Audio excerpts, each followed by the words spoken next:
Guys, I hear what's you, Jesse. on? It's another beautiful Thursday. Welcome, Hola. welcome. Hey, friend. Hey, I took myself off mute. I just decided I was going to do that. That's a very Rachel move, and that's why you are where you are, my friend. It's probably accurate. I love it. Well, welcome, guys. Guys, we're gonna have fun today. We're gonna have a lot of fun today. Today's gonna be awesome. Probably block out, guys. Maybe I would expect to block out maybe no more than 90 minutes. Somewhere in that 60 to 90-minute range. We've got a lot to go over today, and we're going to have fun. I appreciate you guys jumping in. How's everybody doing? Put a word in the chat that describes how everybody's doing. I can see Erin. Erin's like with one hand. She's like, raise the roof. Pamela, it's good to see you, friend. I like your hat.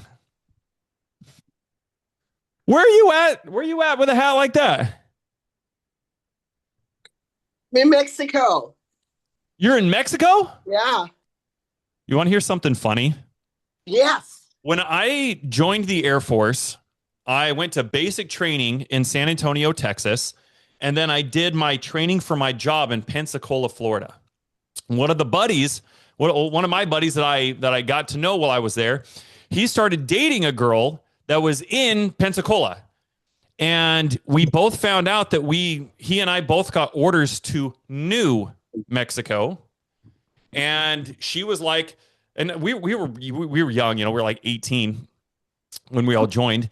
And so he tells his girlfriend, he's like, hey, I'm getting stationed in New Mexico. And she's like, oh, great.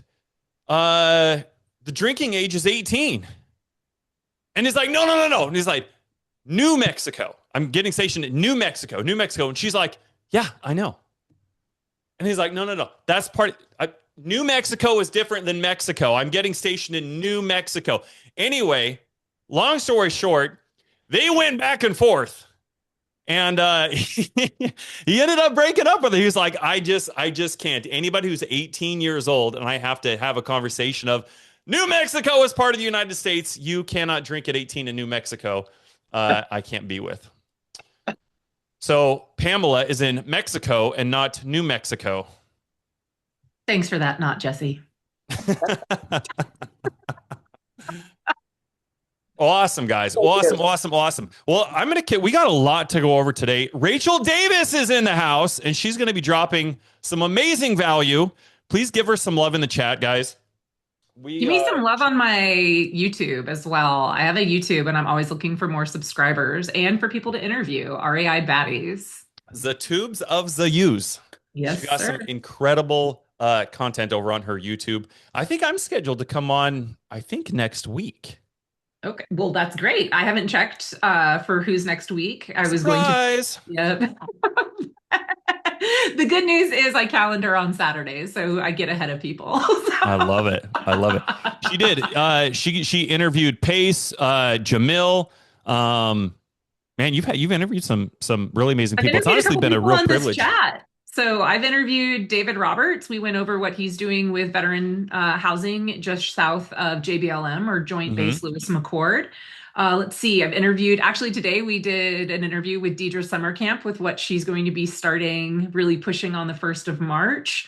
And then, yeah, Jesse, I mean, this room has been instrumental for me and just me being on stage and getting to know people and promoting them. That's been probably one of my favorite parts about it. I love that. That actually kind of segues before we get too deep into some of the fire and flames that you're going to be dropping for everybody today. I had some thoughts on my mind. I don't know. I was having an individual. He's supposed to be in here. I'm not sure if he's in here yet, but I think this will be kind of value to give some context to everybody else. I'm curious. Put a 1 in the chat if what I'm about to share is applicable to you. Put a 1 in the chat if you've ever told yourself, "Hey, I would love to go and do X, Y, and Z, but I'm just waiting for this deal to close." Put a 1 in the chat if you've ever kind of just hindered everything on, I'm waiting for this deal to close. Larry, Clint, Amy, yeah, let me put a 1 in the chat here, guys. I'm one of those guys too. Boom. I cannot tell you how many times over the last 6 years those words have ever came out of my mouth. I want to go do the thing, but oh man, I've got to wait for this deal to close.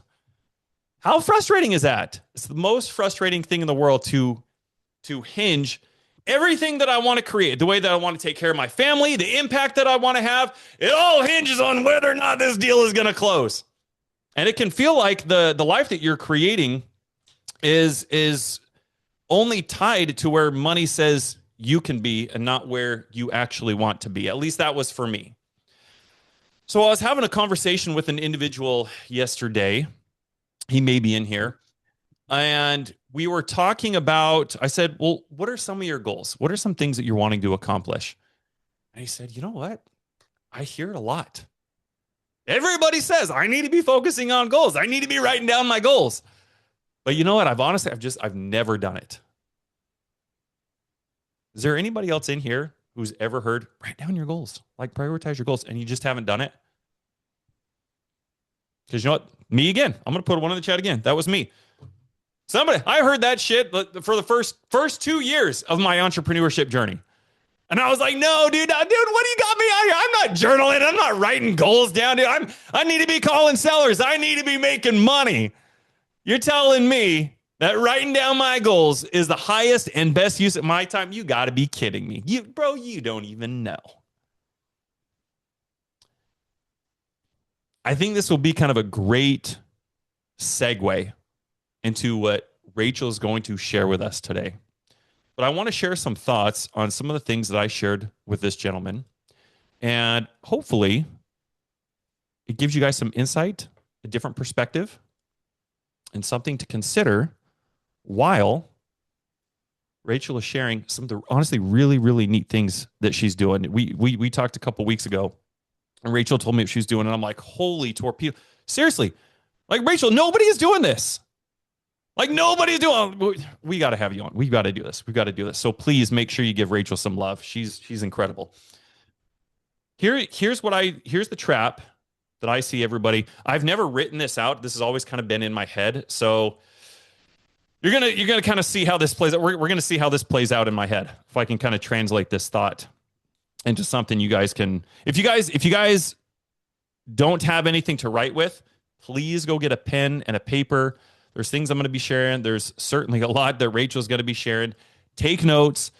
It's all about clarity. The clearer that you can be about what you're doing and how you're going to do it, the better, the faster you're going to move, because you will never out-hustle a lack of clarity. Write that down. You will never out-hustle a lack of clarity, ladies and gentlemen. Let's use a metaphor real quick, and let's say this is a kitchen. And everybody wants to be in the kitchen. Now, metaphorically, this kitchen could be real estate deals. It could be buying and growing businesses, whatever metaphor you want to associate with what you're working on. Could be this honestly, this metaphor could fall under the umbrella of just entrepreneurship. We all jumped in. We said, hey, we want to be in the kitchen. Now, as you guys know, there's a lot of different things that you can do inside the kitchen.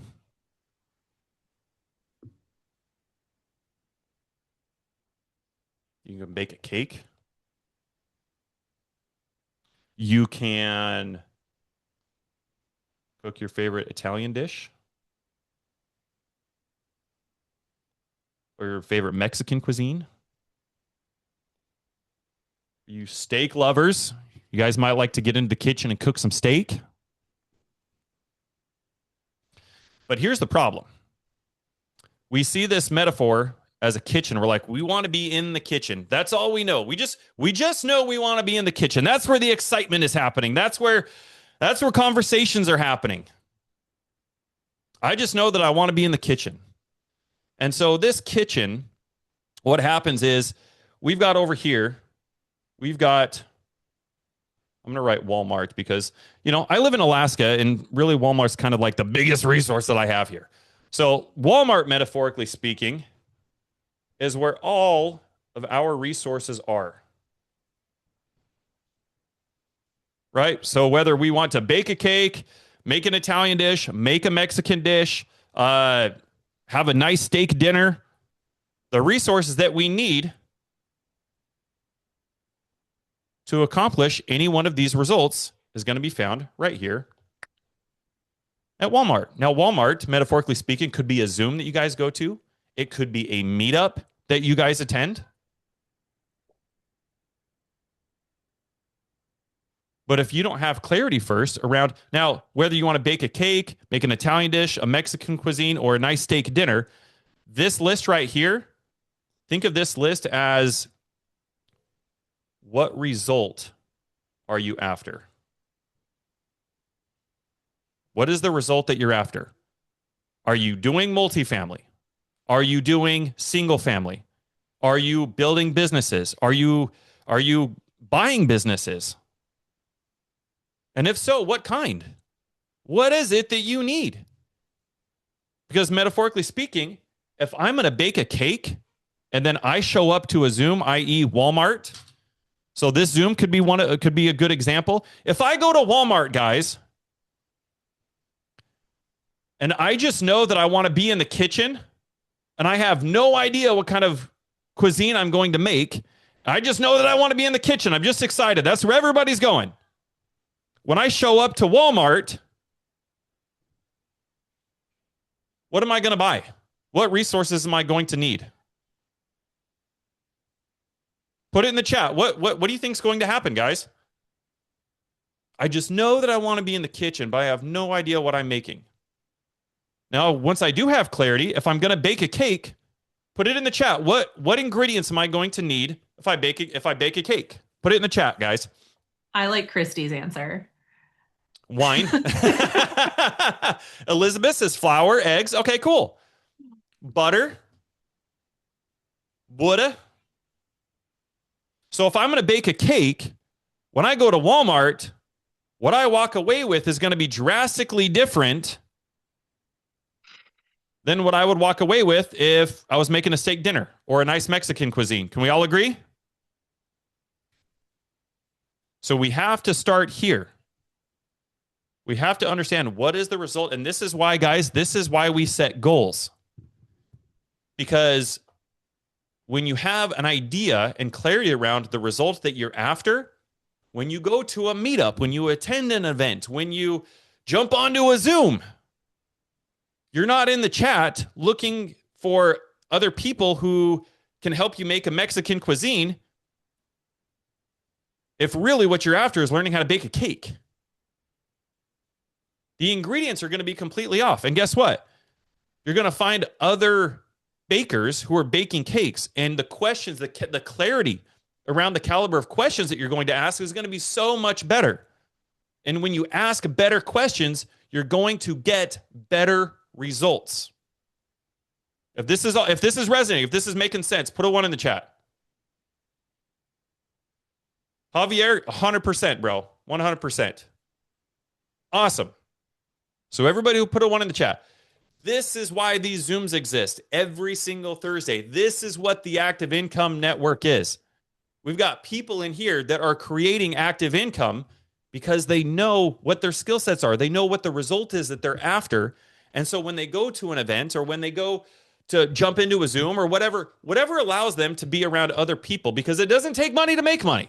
It takes resources. And Rachel Davis is arguably probably one of the most, if not the most resourceful person I know. I appreciate that, Jesse. I appreciate you. So all of this to say, we are going to be putting on an event. How many people are planning on attending Squad Up? Anybody in here planning on attending Squad Up? Christy is. Kevin, yes. Okay, cool. Okay, cool. We got a few people. Beautiful. Perfect. So this is what happens when somebody goes to an event where you've got 3,000 or 4,000 people there. It's metaphorically the same as going into a Walmart and you walk away with like flour and eggs, but then you got steak and then you got butter and then you got mashed potatoes and then you've got vanilla. And so you end up with a bunch of ingredients, i.e. resources in your phone. But what you don't have is a very clear path on, okay, now who do I need to network? Who do I need to be working with? Or what questions do I need to be asking to actually make this a new year? Because if you're not doing something different every single day, ladies and gentlemen, then it's not a new year. It's simply just another year. So we're putting on an event March 9th and 10th. It's 2 days before Squat Up. So you guys, these are the types of things we're going to be giving you guys so that when you go to Squat Up, you can capitalize on Squat Up way more than you would otherwise. It's not going to cost anything up front. If you guys want more information about it, like I said, it doesn't cost anything up front. If you think something like this would be helpful, just put a 1 in the chat and I'll have my team just reach out to you guys and give you guys some more information. Rachel Davis. Yes, not Jesse. Let's go, my friend. I am super excited for what we're going to be talking about today because, like I said, you are probably the most resourceful person I know.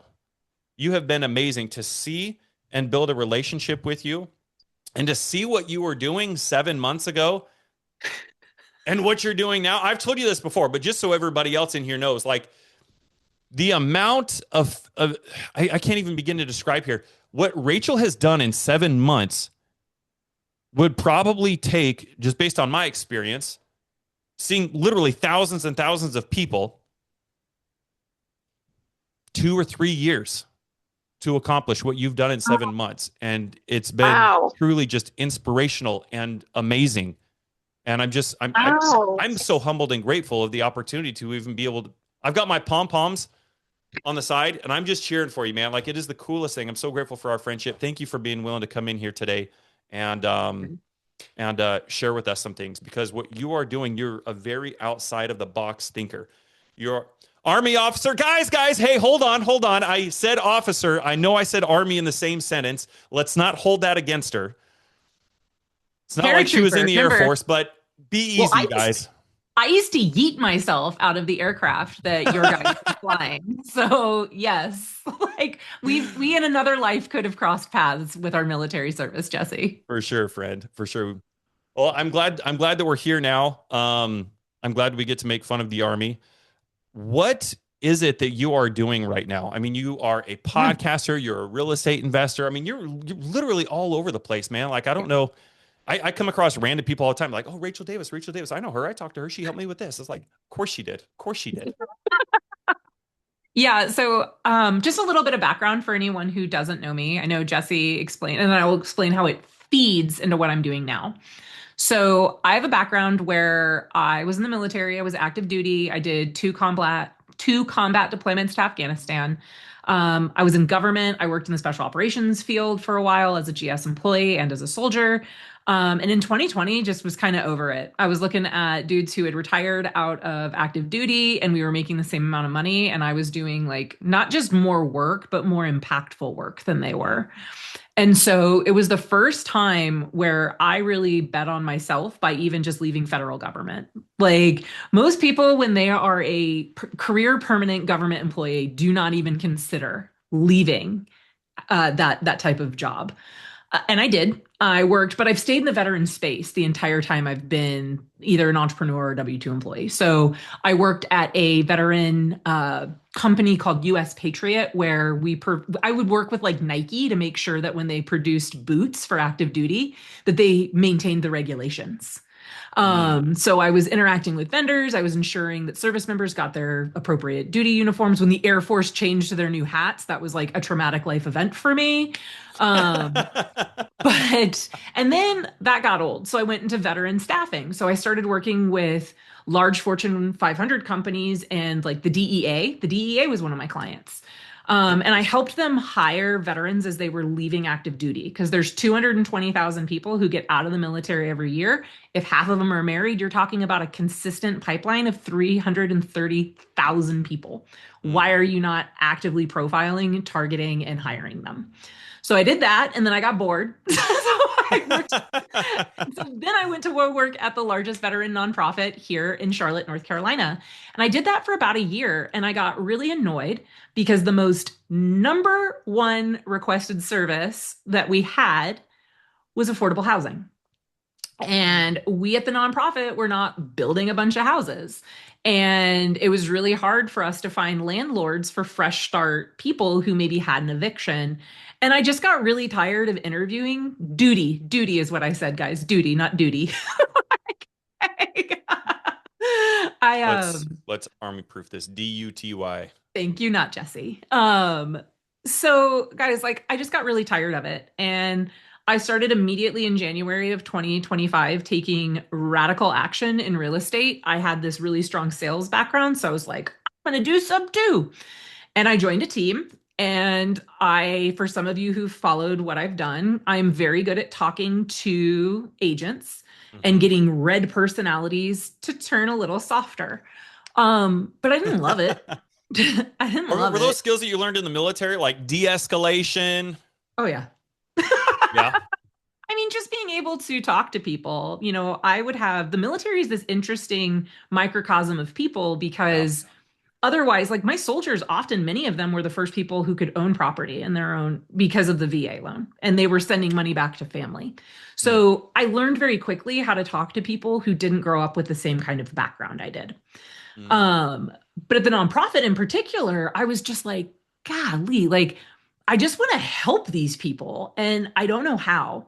And last week, when I was actually in Owners Club in Miami, I had the privilege of sitting down and listening to Jamil Damji talk about what he's doing in Phoenix, working with nonprofits like Dress for Success, and that's a national nonprofit, guys.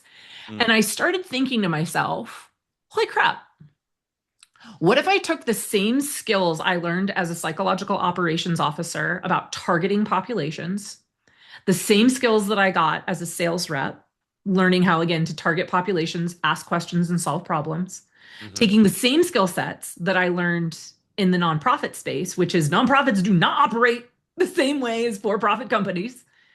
And what if I found a way to create a business where instead of reaching out to distressed sellers and Mhm. distressed like agents, I just had people set up calls and taught them how to talk to nonprofits that have the funding for master lease agreements and they don't have the inventory because I happen to be in a world where I have access to so many people who want to do impact investing. They want to help aged out foster youth. They want to help LGBTQ kids who've been kicked out of their house. They want to help people who are recovering from drug use. They want to help veterans that aren't housed, but they don't know how.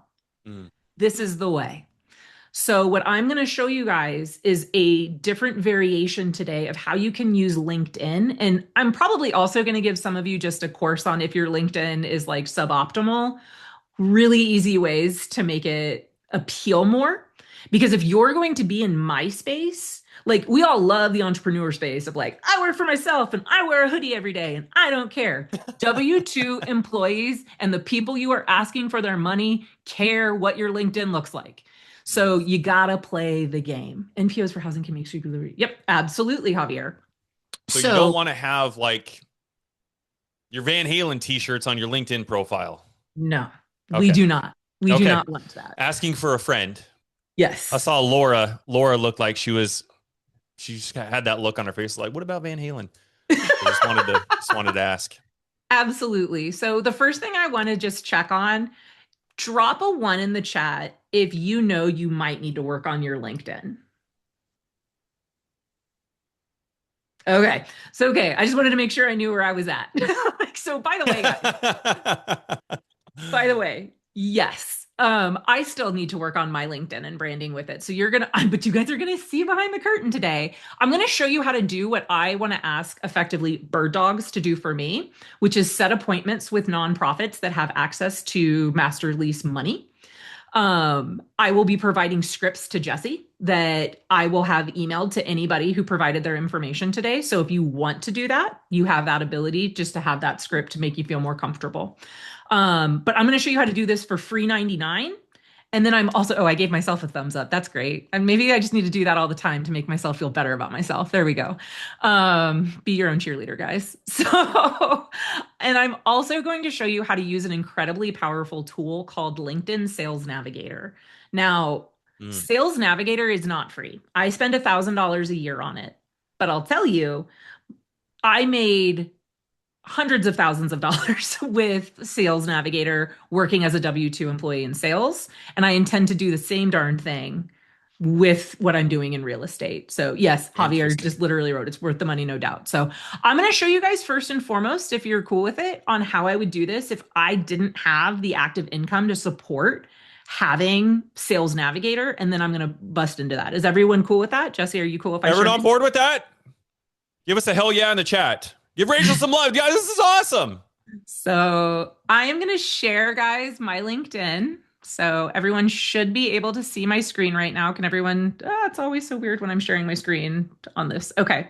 So everyone can see right now my homepage. And I'm going to go to where my profile is. So you're going to see from the jump, I'm letting the world know exactly what I want. I don't want there to be any confusion when you come on my page of who I am. So I talk about being an impact real estate investor, and you're going to see in my scripts when I send them to you why that's so important.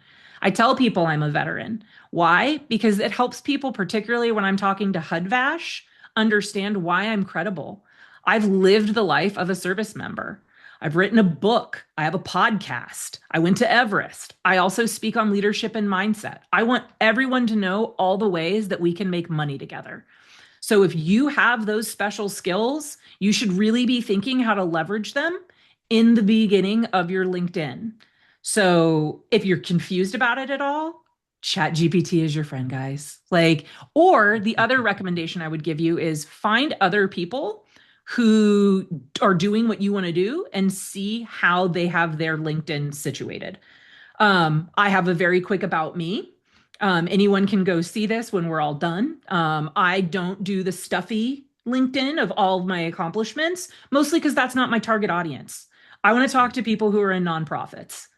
I feature, this is a very easy thing to do. All you do is a plus sign and you can add links to either podcasts you've been on. If you have a book or you've had articles that you want to showcase to people, you can literally signal to the world that you have credentialed yourself and so have other people.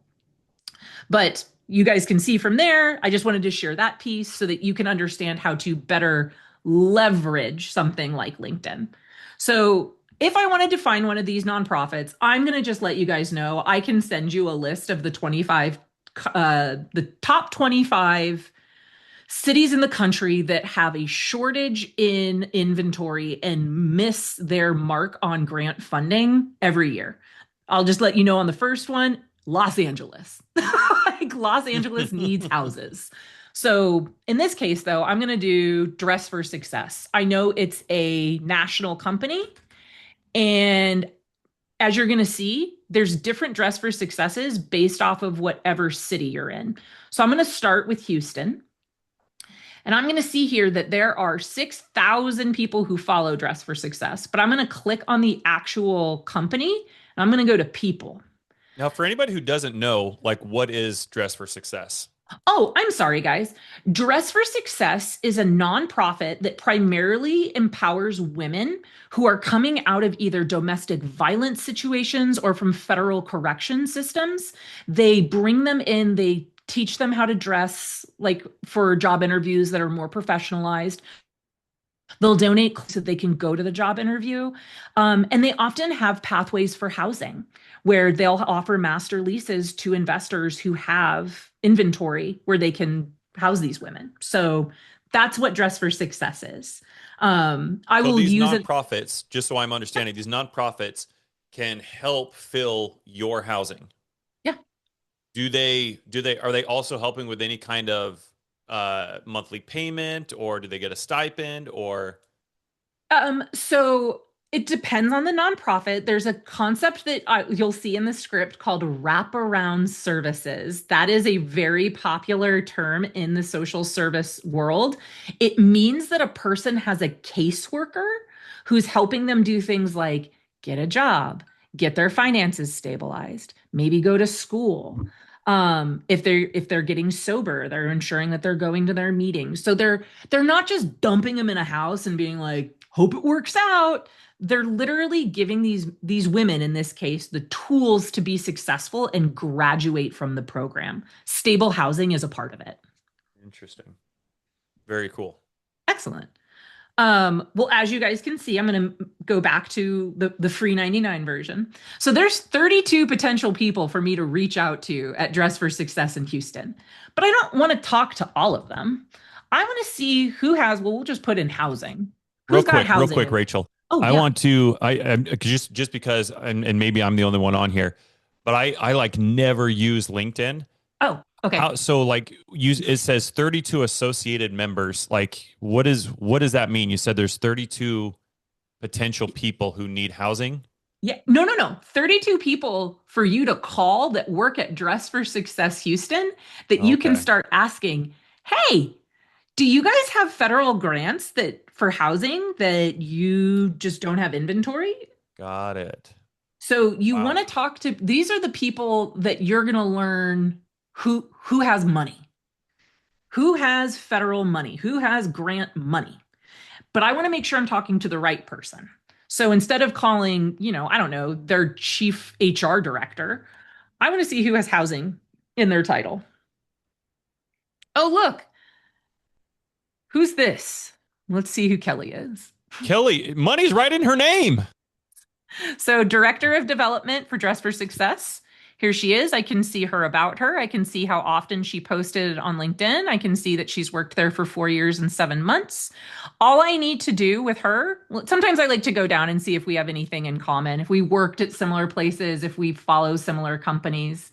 But what I would do at this point is I would go right into Chat GPT and say, I would like to find the email address and phone number for Kelly Moneyhan at Dress for Success in Houston. And I would see what Chat GPT gave me. And then I would also come in here. And if I don't already, I might have already. So I would come in and say, I want to connect with Kelly. I'm going to add a note just really quick. I have something I typically copy and paste, but Kelly, I work with investors who have inventory for impact projects. Does your chapter of Dress for Success work with Master Leases? Love to connect. Rachel. Send. I can't tell guys, look, I send probably 20 messages like that a day. I've been doing it for a week. And as of yesterday, I have 5 people who are responding to me that want to get on a phone call. Yesterday, I met with the Women Warriors Foundation. They have $30,000 to $60,000 in California, New Jersey, New York, and Virginia for master leases for women. So now what am I doing? I'm finding all of my investors that do co-living in those areas and seeing how we can work together and how we price it so that it meets their needs. So I'm effectively, guys, an acquisitions manager for government money and a dispo for the housing for those agencies is what I'm trying to do. Does that make sense? Or does anyone put in the chat if what I'm talking about sounds crazy or if it doesn't make any sense? I'll stop sharing my screen for a moment. Marcella asked, what is a master lease? Oh man, a master lease is like the golden ticket for an investor. So, a master lease will be when an organization writes a grant and they're like, I'm going to house 100 people. I'm just going to keep it like real spanky numbers 100 people, and I have $100,000 to do it. But nonprofits don't build houses. So, what they do if they use a master lease is they find someone like me who's an investor or someone like anyone on this call. And they say, hey, if I provided you the housing, can we incorporate into the grant so in a way that makes sense for me financially? So normally you mark up about 15 to 20%, and then you get paid that as a referral fee for brokering this. And the agency, they're taking care of all of your interviewing, they're placing your people. Like the only time they're calling you is like, there's a roof leak. You need to fix the roof. As an investor, you're basically saying, hey, nonprofit, because I'm giving you my house, you're going to manage all of the people problems with it. Does that answer it? I see I saw hell yeah. Hell yeah. Yeah, Marcella said yes. Gold. Yep. So, and the great thing for me and how I'm designing this business, guys, because by the way, to my knowledge, this type of business does not exist. I certainly have not heard anyone in Owners Club talk about it or in our community. So I'm finding a way to get paid on this where I'm brokering in a referral fee for doing the grant for someone. So I'm getting paid by the nonprofit for finding them the inventory.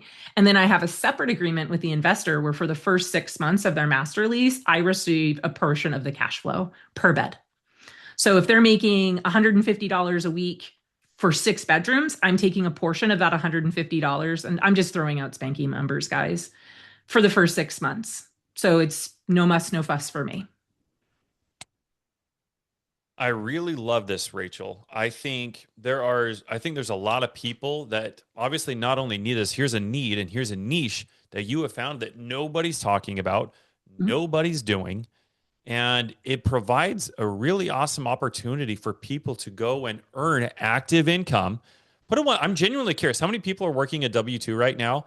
And part of your goals this year is to leave your W-2. Is there anybody who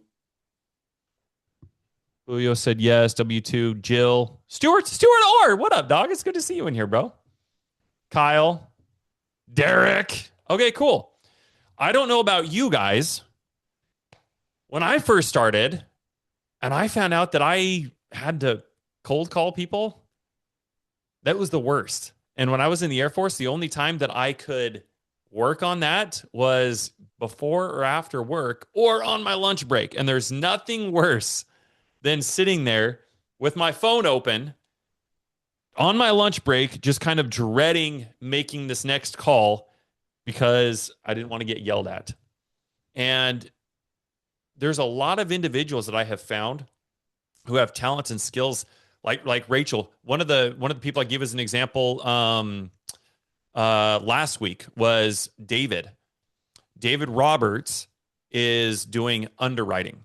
And he and I were having a conversation about how can he go about taking his skill set around underwriting and create active income. Traditionally, the vehicle that a lot of people are using to create active income or to make money around an underwriting skill is they're aligning themselves with a real estate investor. They're spending time underwriting lots of properties. Now, if anybody's been wholesaling for any amount of time, you already know that 70% of wholesale deals don't even cross the finish line. So you can imagine, even as a buyer, you got to go through a lot. If you're underwriting the properties, you're spending a lot of your time underwriting for a little ROI. And David was able to take that. He came to our event in September. We helped him put that into a new vehicle. He shot us a text last week and said, guys, pray for me. I just found an opportunity working for a business, underwriting. This business is buying other businesses. So underwriting all the businesses that they have coming in. He's creating active income as it's coming in. And then they're also giving him equity in the business. So when they buy businesses, they're getting paid to underwrite it. And then he's getting equity, he's getting ownership in the business itself. And what Rachel has brought and shared with you guys is something similar. There's another opportunity. There's another vehicle. Oh my gosh. David just put in the chat. I didn't know that. 35% on the back end. Holy torpedo, Batman. So there's other things you guys can do. If there's anybody in here that's like, yeah, I love people, but what I don't like is talking to sellers and agents who are pissed and getting yelled at. And if I could funnel that time and that energy, that effort, that skill set into maybe aligning with something that Rachel's doing, where I can talk to professionals like Miss Moneyhan. What was her first name? Kim. Kim. Was Kim Moneyhan? Yeah. That you just DM'd? Yeah. Oh, okay. Well, like Kim, like, wouldn't that be how amazing would that be? Is there anybody in here that would love to say, hey, you know what? I don't want to get yelled at by sellers. I'm done calling agents. If I can learn and elevate my skill set in a different avenue, put my time, energy, effort into a different vehicle where nobody else is playing, put a 1 in the chat. I was about to say, who here has tried to call an agent in Arizona in the last year and been accosted? I can only imagine, especially in Arizona. Yeah. Oh, lower my hand. Yeah. So guys, I'm telling you, it's so much easier for someone like me. Like, I can talk to pissed off sellers. It doesn't bother me. I can talk to pissed off agents. It doesn't bother me. But it's so much easier, I think, for Phoenix agents are rough. Yeah. I think it's so much easier for most working professionals to just call a nonprofit and be like, "Hey, I just want to like have a conversation with you guys. Like, do you do anything with affordable housing? Do you guys have grant money and you just have trouble with inventory?" Like so much. You're not trying to pitch, you're not trying to make them buy your house, you're not trying to steal, like, give me your contract. You're literally just sourcing, like, hey, is this a problem for you? And check out what's awesome about nonprofits. Like, I scheduled a time with an LGBTQ nonprofit here in Charlotte yesterday, and he was like, it's not really for me, but I have three other organizations that are doing this. And he literally was like, in the name of this person and their phone number and the name of nonprofit people, unlike agents, are like so much more giving of their network. So if you can get a nonprofit person on the phone, and then here's the next part though, right? You get stuck. And then I can show you after I talk about this what I do in Sales Navigator for those of you who use that. But you get stuck and you're like, well, shit, like the magical phrase for anybody I say when you're stuck is, my recommendation is we schedule a follow-up phone call with my business partner and you can just say Rachel Davis. And you come find me on either REI Baddies or you get into my Instagram and we start. And I will tell you guys, this business idea literally came last Tuesday. So I'm quite literally creating my systems while I'm also actioning this. Wow. So please understand that I'm not giving you a website because I'm creating it. And when we talk about like I'm creating it in flight, I'm literally creating this new concept in flight.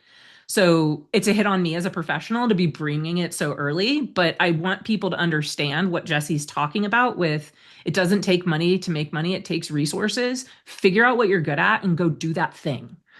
100%. Too many people are going to Walmart. Yes. I went to Walmart. I was calling you walk away with all these ingredients and you come home into your kitchen and you can't make anything. You can't get a result. Yeah. Yeah. So good. Oh, yep. So sober living, Deborah, this is definitely a very popular model.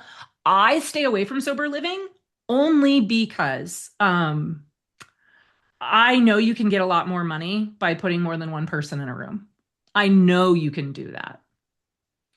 I've worked with people who have addiction issues, and I've worked with people who needed severe wraparound care.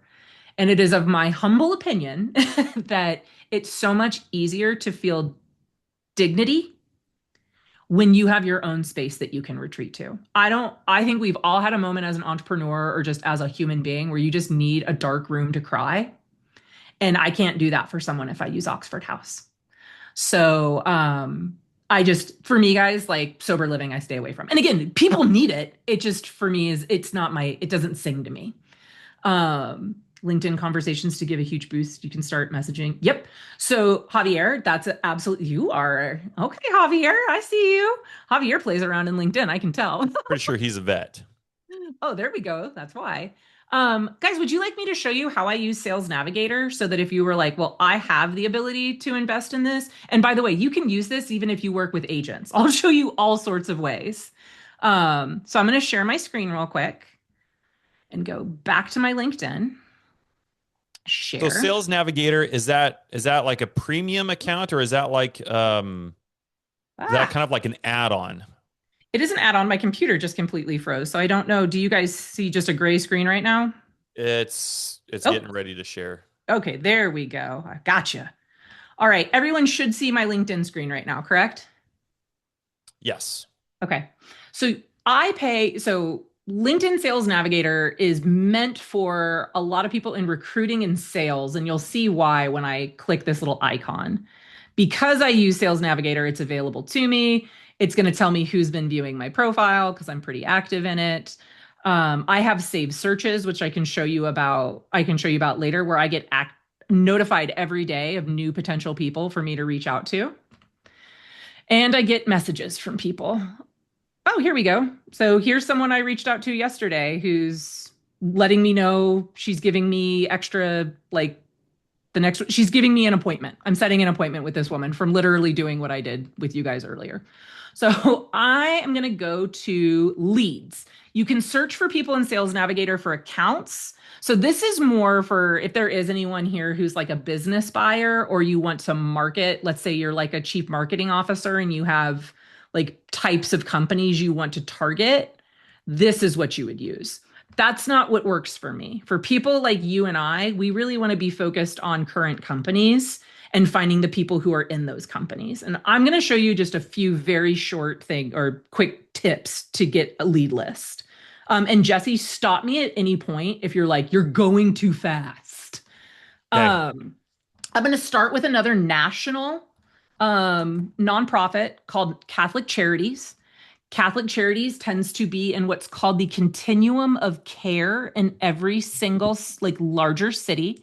What that means is they are involved when someone says, I need social services, I need access to housing, I need access to food, I need access to something that's basically preventing them from, achieving their Maslow's level 1 hierarchy. So they're great people to know because they often manage what's called the SSVF. Don't ask me what it stands for. It's for military members to have access to housing, as well as they are typically connected to something called HUD-VASH, which is effectively Section 8 for veterans. So only veterans can use it. So if I went in here and I was like, I want to talk to everybody at this location, this is just a faster way of doing it. Actually, no, I'm going to show you an easier way, guys. I'm sorry. I did it a boneheaded way. We're going to go with a region. Someone, Jesse, give me a city. Where at? Just anywhere? Just Anchorage. Tell me where you want me to search. Anchorage. Give me one I can spell. Kidding. So I want to, if I'm Jesse, I'm like, okay, cool. I got 170,000 plus people in my city. I want to know who's in a nonprofit in Anchorage. I've got 2,000 people. Now I want to know who touches housing. I got 127 people here. But even better Holy than that, crap. I can go in here and see, okay, what if that person thinks I smell bad and they don't want to talk to me? I see that Neighborhood Works, which by the way, Neighborhood Works is national. It's in cities all across the country. There are 14 people at this location. So it's easy for me to be like, oh, board member. Board members are awesome. When you can't get traction with the people in the actual organization, they answer to board members. And so if you're like, I've been trying to get a hold of someone at NeighborWorks and no one will call me back, I see you're on the board of directors, that's a great way to get activated. So board of directors, I friend everybody who's a board of directors for a company that I want to be, or a nonprofit I want to be working with. So this is their director of housing. This would be the first person that I reached out to and I would connect with. So that's one potential organization to work with. Now we've got Yvonne. She's at the Anchorage Coalition to End Homelessness.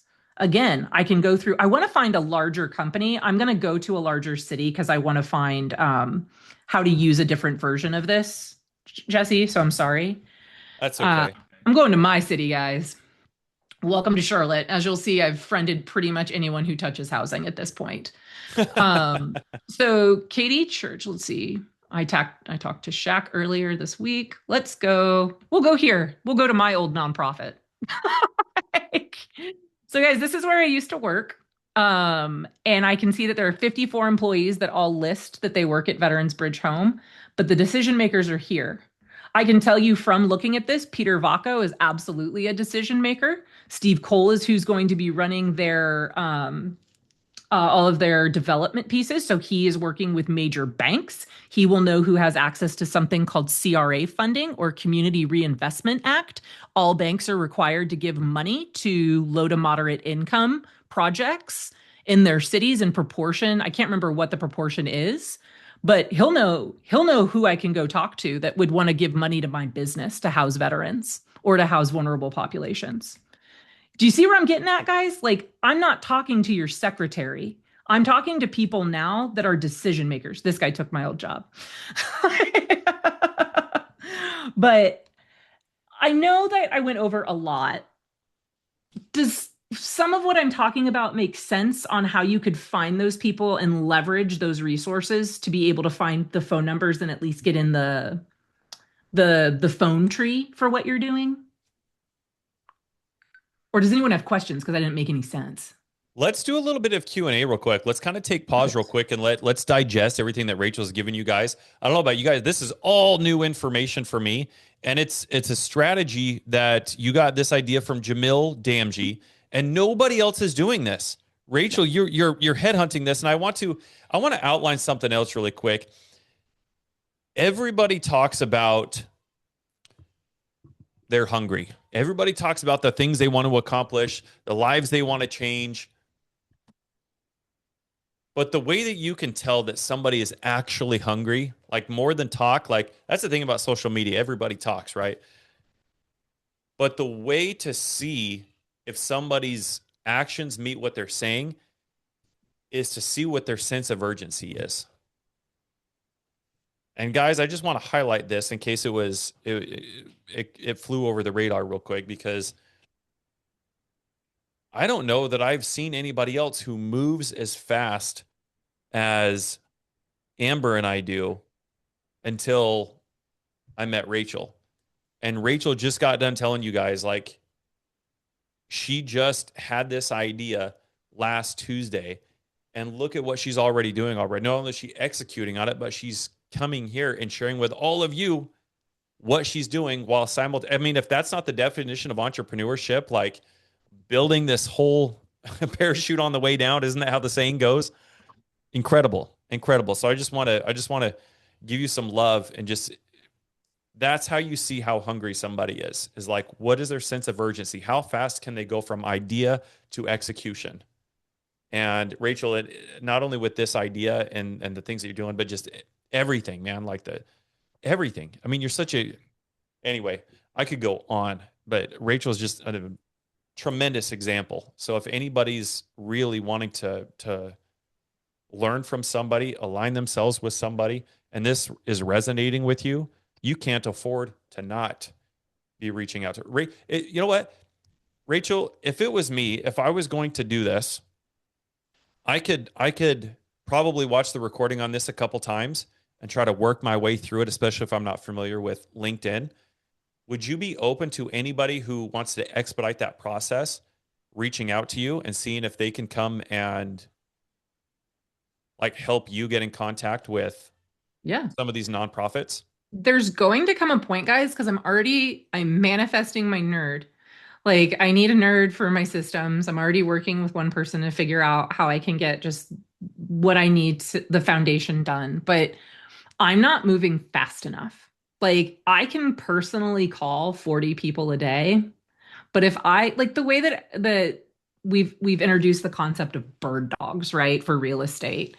What I'm trying to also do is create a payment structure that's very clear for people who want to call nonprofits an appointment set for me, so that you understand how you're a part of the process and how you get paid. And again, I'm creating a brand new business, so I'm figuring out how to pay people to do this thing that I'm asking them to.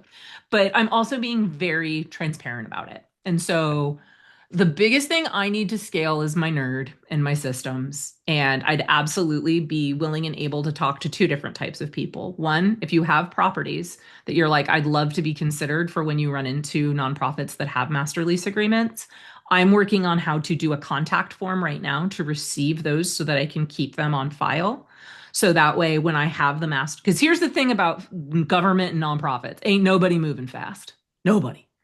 So the time to know, it's like capital raising. The time to ask people for money isn't when you have money, like when you have a project. Like now it's, hey, I have a property in Atlanta. It's going to open in June. Like, if you find something, please notify me. That's the type of investor. And I want right now. I don't want wholesalers that are like, I locked up this awesome deal and it's going to be co-living. I just need the money. You're not my target audience. You're not. I love you. I started wholesaling. I love the wholesalers. You're not my target audience. I love that. We've got a couple questions. Oh, I thought Marcella had her hand up. Guys, I'm so much better if you just come on. I'm trying to answer stuff in the chat, but it's hard for me to focus on both. So if you have a question and I haven't answered it, just come on up. Hey, Larry. Hi, Rachel. What up, How big are you? dog? Hey, Jesse. Nice to see you. Um, you can obviously do this for veterans and other ones, but can does this apply to like hospice? Can you people that need a place to die but they don't have insurance? Or is that something? Is that a field that's available in this? Larry, here's what's beautiful about what I'm doing. You call nonprofits and ask, do you need inventory? That's it. I think most investors who are impact driven, like if you say, like I could go to the investors that are like, find me a master lease and be like, hey, I found you LGBTQ kids that are like being kicked out of their house and need co-living. And they'll be just as happy with that as like, hey, I found a company that's using Best Western for hospice people and now they want to use your property. Like the investor tends to be, there might be some things they don't want, like just for moral or ethics purposes, but it's only the best people at things like this, Larry, are going to be the people who find people who have a need. Like the people who can be imaginative and not just be like, I would be so narrow mindset. My mindset would be so closed if I was like, I'm only doing HUD-VASH because I'm a veteran and that's the thing. Mm-mm. I am interested in finding people who can show me the whites of their checkbook because they have a need that I can fill. And if you can approach it the same way, and you might find a new need that I'm not even talking about. I want you to. I want people to take what I'm doing and get stupid wealthy building on it. That's what I want, Larry. Got it. Cool. Just find the people who have the property. Remember, like this is one of those where we talk about acquisitions are determined by your disposition. Like there are so many people who are like, I have a property and I need it done tomorrow. Those are not the people that are going to be your primary like relationship folks. You need to be working with people who are like, I have a property that's opening in 6 months. I have a person that could do this in Austin. Okay. It's kind of it's more towards Lake Travis in Austin. It's not like in city Austin, but she lost her job. She can't afford to keep paying on it. It's a great house. It's got a low interest rate. She wants to go live with her father and build a barn dominium on there, but she needs to do something with that house, and she really can't sell it, but she needs the way to fill it with somebody to take it over, right? Mm-hmm. So I think she'd be open to hearing this. Let me get in touch with her, and I'll get in touch with you and see if I can merge. Yeah. And be the connector that I am. Love it. We'll see. That's definitely a new model. I don't know if it'll work, but again, I'm building this as I go. So I won't know until I engage in that conversation. But she needs to fill the house with some kind of tenants. Okay. She has another property somewhere else though. She's not staying at that property. Well, no, she's gonna live with her father. Okay, so she won't be on because she lost her job. She can't afford to keep making the. Got it. So she's looking for basically she would use this to arbitrage her mortgage. Totally makes sense. Okay. Yes. Cool. Yeah. Perfect. Let's see. We can make it work. Let's house people, man. Let's solve problems. Larry. Yep. Thank you. Love you, bro. Good to see you. Are you freaking kidding me? Are you freaking kidding me? I know March. March? Hey. What up, girl? She's Hey, like guys. sitting there. She's got her other window open. She just watching other shit. Then she gets called on. No. Oh, holy I miss you torpedo, guys. Batman. I miss you guys. But I'm already doing this, Rachel, here in Virginia because I'm a realtor and I work with we're opening our first domestic violence nonprofit home, but I'm Nice. also working with the SSVF and Friendship Place. Friendship Place, that's So I'm a realtor, so I talked to my broker and said, "Hey, everything that we have, I'm gonna enroll it there." So I submit all the listings to them, and if they have a need, if they have a family, SSVF is supportive services for veteran families. Thank you. So if they have, I knew it's veteran, but don't ask me what it stands for. so they fulfill that in a small scale. I'm doing it, but I never really thought of bringing it nationwide. You're like your brain, but I do want to Go touch big or go base home. on.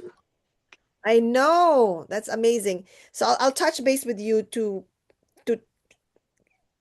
I think streamline it more on the here in the DMV area, and maybe you can be part of it, or whoever. Yeah, well, March, literally the Women's Warriors Foundation, I don't know, she said it's between 30 and 60 grand that she has for a lease agreement in Virginia, and it just has to be women in the Wow. house. And she totally supports co-living. So you and I need to have a conversation to see if that's Conversation. when I I'm talk big with her here. on Friday. Yeah, good. Yeah. I'm big here in the DMV area because I was previous military too, so I know a lot of they're a lot of them are messed up though, but yeah. Look, man, I think life is hard regardless. What's beautiful about veterans, particularly when they get into entrepreneurship, is you get to pick your hard. It's hard in a W-2 and it's hard as an entrepreneur. So like even when I run into veterans that it's like I'm 100% P&T and most of my disability you can't see. But it also makes it so that I know I can do hard shit because I've already done it before. And you sometimes have to remind people that. So it's a muscle. Yes. Thank you for this, though. I'm glad I course. hopped in. And Jess, I need 5 minutes with you after, whenever you have time. Today, tomorrow, next Shoot week. me I a don't text, care. Marsh. I will absolutely make time Thank for you, you. my friend. It's so Thank you, wonderful to see guys. you. Thank you. Genuinely. Man, that is so great. I haven't seen you in a hot minute. Oh. I gave her a hug in Miami. It Elba! was great. Come I on love down, March. friend. Alba, you are muted. Oh, muted. We cannot hear you, Elba.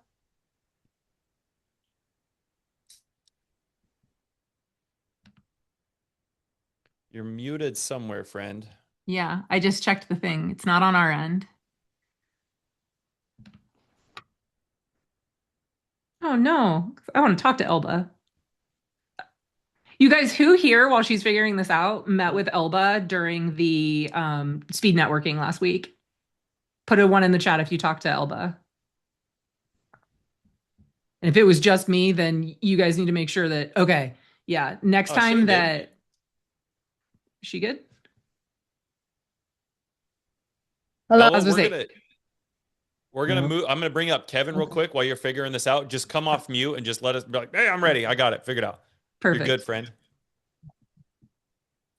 Just before Kevin starts, if you guys haven't connected with Elba, she is doing like really cool stuff in New Jersey. So she is a baller. Connect with her.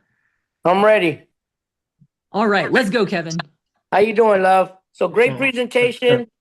That one. I'm new to this network, but I'm not new to the game. So I've been doing clean and sober living, veterans. I'm a nonprofit specialist here in California, and what I've done is I combined the great sub-2 Pace Morby method, the ADUs, and the nonprofit, and the clean and sober living and co-living together. Yep. So I just want to let you know that Marjorie introduced me to this group, and I love it. I love the energy, and I'm a nonprofit specialist. I get nonprofits formed in about 3 weeks with a letter of exemptions. So if anybody needs help, network, we have a great investor network, and we have a bunch of people with properties. So I do it from here to New York and consult, advise, and I actually implement the strategies. So I'm just excited. I love the energy. I love the information. It's not fluff. It's all meat and potatoes. And Rachel and Jesse and everybody else, you guys are doing a wonderful job. And I'm glad Marjorie introduced me to this group. Wow. What's your contact info, Kevin? It looks like a couple people want to be able to get in touch with you. Yes, it's it's at Coach Kevin K or 909-203-8711. And I don't want to step on toes, but my uncle is a retired senator, so that's why I have a lot of favor. But I've been doing this for 35 years. And when I got introduced to coal and all that, my brain just went like, what? Are you kidding me? And I've created some very, very good programs, and I'm helping people nationwide to take their house.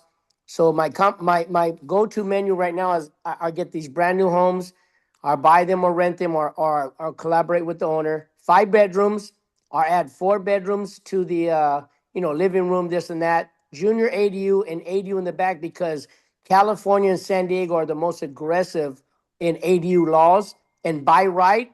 And we are killing the game when we're making our investors and people anywhere from 2 minimum, and that's rare, to $6,000. But combining the nonprofit and all the RFPs and all the things that are out there available and corporate giving, unrestricted dollars and restricted dollars is really incredible how I put it all together. But opening Pace Morby's channel has really opened me up to what's out there because, you know, I just wasn't a social media guru, but I'm finding out things like this and it's freaking incredible. And you guys are doing an awesome job. And Rachel, you really know your stuff, and so do you, Jesse. And I'm just sitting back looking like, wow, this is incredible. Imagine when I have automations in a team, bro. I'm gonna kill it. Hey, well, I got some programmers. I have a company I just started called Apply AI or Die. You know, AI is not an option, and I deal with some pretty big people. Like, you know, I'm hyperactive. I got ADHD, so sometimes I sound like a BSer. But when you see my action, it's crazy. So I deal with algorithm writers. I got a mean team, and I've been doing this for over 35 years, and I'm just happy. Marjorie, I'm thankful for meeting, you know, I say real players play ball, right? So you guys are real players. You guys are doing your thing. And anybody that's out there on the fence, this is the answers to the questions, and you need to be tied in because your network is your net worth. You know, I know that's typical saying, but Pace Morby and all the other guys and people like Rachel and Jesse really got it dialed in. And any way I can contribute and bring value, I'm here. I'm not here to step on no one's toes or just do infomercials or commercials, but I am really enthusiastic and excited to share whatever I can with all of my hindsight knowledge. Kevin, you're amazing, bro. Wow. Thank you, brother. Thank you for being willing to offer your skill set and your experience to everybody in here, especially today of all days, man. This is I believe that there's no such thing as coincidences. I think that everything is divinely timed. And if you're here on this Zoom, wherever you are in the world right now, from Alaska to Florida, is anybody outside the country here?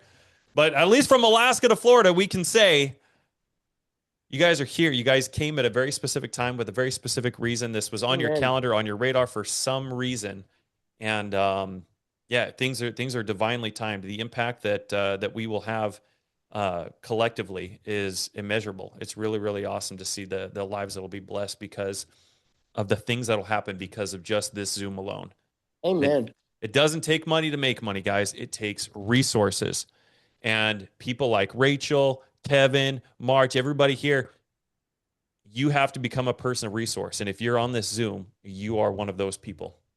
Kevin, thank you so much, brother. Appreciate you. Love you. Thank you. Yeah, God bless you, brother. I love you too, bro. Jesse, really, you're an awesome moderator. I love it, bro. I love your energy. Let's get it. Let's go. It's in the glacier water, my friend. And guys, just to piggyback off of what Kevin's offering you, there's so much value in it. I did a business plan breakdown of the top 25 cities in the country that have a deficit of affordable housing units and they miss out on grant funding. Number one was New York City.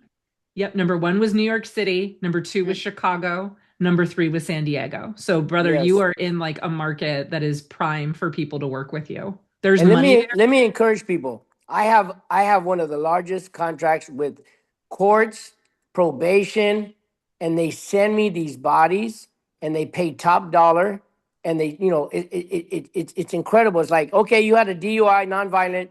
You want to do 3 years in prison or 18 months in a clean and sober living, and we'll pay for it. You know, they're going to pick that.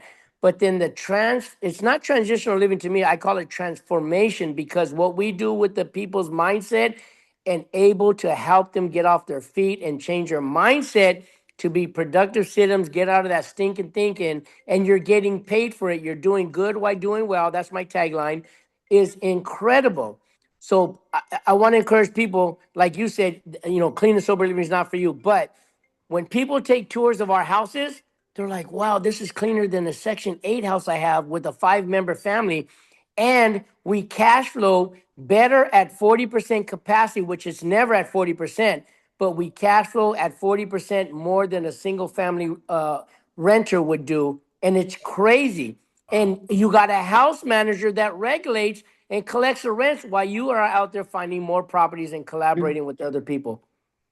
Yeah. Kevin is the living example, guys, of why I'm building this business is I want people like Kevin on my roster of like, yo, brother, like I've got this line of funding. What do you have coming up? Like that's There the you kind of go. relationship I want to have with people in this community where I'm a problem solver, a connector to a different revenue. And how freaking easy would it be, Kevin, for someone to be like, "Hey, Kevin, I set up a call at a nonprofit that's in San Diego near you. Can you go meet them next week? They have money." Yes, yes. The social media and what this is bringing, and the way Pace Morby has set it up and set the trend is incredible.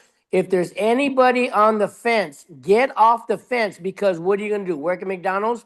What do? Get a 9 to 5? You already have that. So if you want to create wealth, you have to get off the fence and do the opposite of what other people are doing and just get it done. Yep. Hell yeah. Elba, now it's your turn. Yeah. Can you out Can you hear motivate me? that? Can you hear me? Yeah. Yes. Okay, awesome. All right. So this is super exciting. I do co-living in San Antonio. Okay. We booked a property yesterday, which I'm putting under contract. And I've been looking for this. I've been trying to do my own research, looking at all these people on YouTube, but you are the girl. I need to talk to you I've about actually this. been hunting a lot in San Antonio for two other OC members, Vin and Michelle. So I've been deep in Endeavors, in Mission, in Yes, SA Works, Catholic Charities. There, girl, I am all up in the phone trees of San yeah. Antonio right now. This property that I'm putting under contract is amazing, amazing for this. Love it. So Beautiful. we definitely have to connect. So my goal is by the end of February to have a working website where people it's connected to my CRM, because you guys will hear me say someday is not a destination. It is an excuse. So I don't say one day I'm going to, or someday I'm going to. So I'm doing this intentionally with you all here. I will have a website that connects to my CRM, that can onload when people, one, have a property that they want to use for co-living, and two, a way to get on my calendar if they have an appointment set with a nonprofit and they want me to be on it to assist. Yes. That is what I will be Yes. doing for the community and for myself within the month. All right. Awesome. I will be all in there. Don't worry, Jesse, I'm sure we'll be putting out, because I'll be like, Jesse, check out what I did, because he always Oh, has yeah. random Yes, text this messages. is from amazing. me. Amazing. Thank you for doing this. Of course, Elba. Thank you, friend. Mr. Orr, what's up, friend? Dude. What's up, brother? How you doing? Dude, I haven't shaved since the last time I saw you. Can you tell? I can. I did a little bit, just a little bit up here. Those guys that know, Stuart and I did something. When was it? Like 4 years ago? Was it like 22 or something? Somewhere around there. 3 years ago, 3 Man. years ago, 4 years ago, Yeah, something like that. Yeah. Yeah, I haven't shaved in like 3 or 4 years, man. And it's That can't be the case, because 2020 was just 2 years ago. That can't be the case. That's I true. know, it seems our like it, math right? is off. Rachel, our math is. I'm not very good at math, so that's probably what happened. Yeah, Oh my God. that's it. It's good to see you, bro. How Good things seeing you going? as well. Everything's great, man. Thank you so much for putting it together. Thanks for letting me jump in. I appreciate it. And Rachel, thank you for the presentation. It's just something that is near and dear to my heart. I've been working with, Section 8 housing for a number of years now in the Philadelphia and Harrisburg market is where my properties were. And we actually have met some guys from Squad Up last year. So if anybody's not going to Squad Up or you're on your way to go, it's a great opportunity to meet some great people. We have some properties in Birmingham that we are love to connect with you. In Birmingham, Alabama, I kind of put it in the side chat that we could have co-living, and we're always looking for ways to help out anybody we can possibly do. So Rachel, I'd love to connect with you. I'll find your Instagram handle and we'll reach out and see either A, how we can work together with the properties we have already available, but also B, how I can help start calling other nonprofits in those markets and see if we can add some more appointments on your calendar and kind of work together. I love it. I think the other thing, guys, you're going to see a lot more social media from me over like, hey, these are the top 25 cities. Or I might just start as like, look at these 5 cities, look at these, because I think sometimes people try to make the funding work with their property. And it's really important with this that who has grant funding should be driving. Like, I want to drive the entrepreneur network to these cities' nonprofits and just make them as irritated as Arizona agents are during No One Left Behind. Yeah. Like, Yeah. Well, and that's it. Is Like this the Rachel Davis thing again? Yeah, that's funny. we hate You know, her. Pennsylvania, I know Pennsylvania market has got a lot of, opportunities there as well. And that's my hometown. So between the Pennsylvania, Alabama markets, and obviously you're talking about the top three, Chicago, San Diego, and the third one I can't remember off the top of my head. No, I can't either. San I can go back Diego. in there. Yeah, San Diego, Chicago, and New York. That was the other one. New York LA. was the other No, one. LA. Yeah. So, it's an opportunity for us to just kind of, again, help more people. When I got into this a while ago, the mission was safe, affordable, clean housing, right? And if you kind of keep that simple, that can go for everybody. Doesn't matter, what they're doing. If they're struggling, even more bad, even more for us to help those people. So, I appreciate this information. Thank you for spending your time. And Jess, thanks for putting this together as always. Dude, Looking forward to it. Yeah, I'm looking forward to it as well. Excited to hear more. This is awesome. Marcel, you got to turn your camera on, girlfriend. You know the rules. That's how we roll in here. I can't. My camera is cracked. Ah. Pretty sure Sorry. you told me that last time I pulled you up here. No, absolutely not. That was What's like going 5 on, years friend? ago. How do you remember that far back? Hello, I'm Marcella. I'm so sorry. I knew you would call me up when I had my chips in my mouth.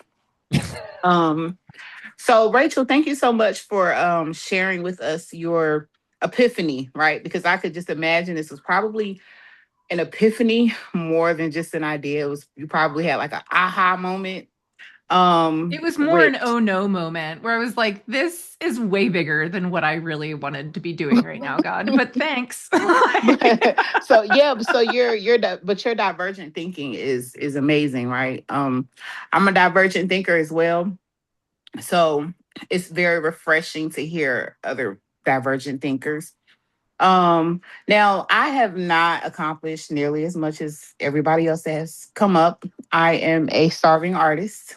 But I have a je ne sais quoi. I don't mind networking with people. Like I told you earlier, I do live in Fayetteville, which is of course, you know about Fayetteville. I lived in Fayetteville from 2008 till 2020 so yeah, I'm a little so you know familiar exactly with your about market. Fayetteville then, right? So Yeah. you do know, the lack of resources here with housing and stuff like that for veterans, and it's still the same. I've had numerous conversations with people here. I think that what you are explaining, and because you're still putting it and helping it come into fruition, right? So you're still figuring it out, but just you being willing to and being able to explain it the way you are, even though it's just now something you're thinking of. I was in the call. I think that that's a blessing to a lot of us here, right? Because the thing is, for me, I don't typically get to be a part of something when it's new, right? I don't typically get to help be a building block of something great, right? And I would love to help you in any type of way that I can. I don't mind reaching out to nonprofits, etc. I can literally tell you some people you need to talk to right now in Fayetteville. So just sorry, guys, but you need to reach out to a guy named Al Lampkins. He works at that same nonprofit I talked to you about, Veterans Bridge Home. He was my counterpart in Fayetteville. That MFer knows everybody in the social Al services. Lampkins. Al Lampkins. He's a retired sergeant major from the 82nd Airborne Division. He is incredibly active on LinkedIn. And if you and on Facebook, because he's an old like me, if you reach out to him and say, I work with Rachel Davis with affordable housing, he will know exactly who I am. Okay. I would reach out to him, and I would say, he's heard me call him over the last little bit too, and just say, what's going on in Fayetteville with regard to housing all of the homeless Army veterans that live by the library? No, for real, because there's a lot of them. Mm-hmm. There's a lot of them. Just ask him, because he's touching housing. Just say, what's what policy driven right now in Fayetteville, see what he tells you, and then immediately just what nonprofits do you work with, Al? Because then you can worm your way into it. Worm the way into the nonprofits. Yeah. So I'm thinking also, what do you think about, so eventually the way you're kind of building up, it seems you're reaching out to nonprofits, right? The nonprofits that you have will probably maybe already have funds ready, maybe be ready to pull a trigger. So then you're going to just be looking for like properties, right? So what about like tired landlords, or like those properties that sit on the market for like 200 days and they're just not selling? Or So I want to be super clear. I am putting a moratorium on me calling any real estate agents or buyers anymore. I am only working with investors that have those properties. So if you have that property, awesome. But I have decided, and guys, it's something that I had to put out, and Jesse's going to smile when I say this. My highest and best use is not convincing freaking agents, somebody else to tell somebody else something else. Do you hear, like, I have been screaming that for a year. So now instead of me doing that thing, I said, sorry, Jesse, F it. I'm just going to create the position, and then I'm going to tell people who my client base is. Right. So I hear you. Those would be great people for me to call if I still did that. Right. Now I get you for 100. Yeah. But no, thank you again. And I look forward to maybe having another conversation with you. Yeah. You seem like somebody that I would really love to connect with. And maybe could provide some value to. You should also, you should be getting linked up with Nick and Marissa Rivera. They are the Fayetteville Real Estate Investment Association presidents. I did my first private money loan with them, and they are business partners of mine.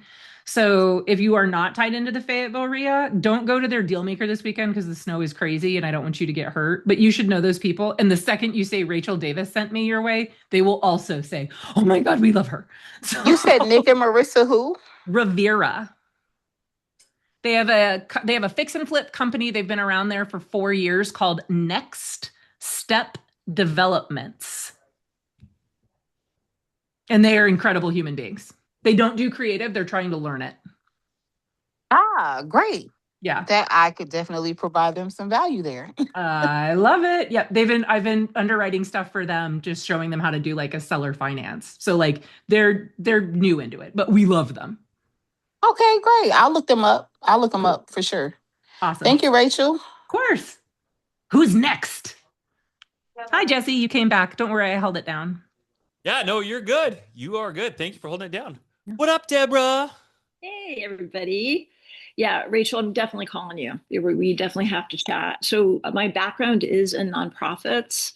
I started as a grants administrator for my first job out of school because I was part of I'm aging myself, but I was part of the college community service, kind of like that Sweep the Nation, cool campus opportunity outreach league. I don't know if I'm 59, so okay. I was gonna say I'm 42, so it might just be a lapse. Yeah. So that was back then, but it was a huge wave of college students getting into the community. So you really resonate with me, and I do have a friend who's in sober living that the coach needs to reach out to in Florida. So I'm going to connect the two of them. But I invested in Michael and it's a Canadian's co-living. Oh, sorry, Noah. Okay. So I've been more on the feeding side, and that now that I'm in investing, obviously I'm reaching out. I for like 15 years kind of fed the homeless in Isla Vista. So I'm located in kind of a weird space in California.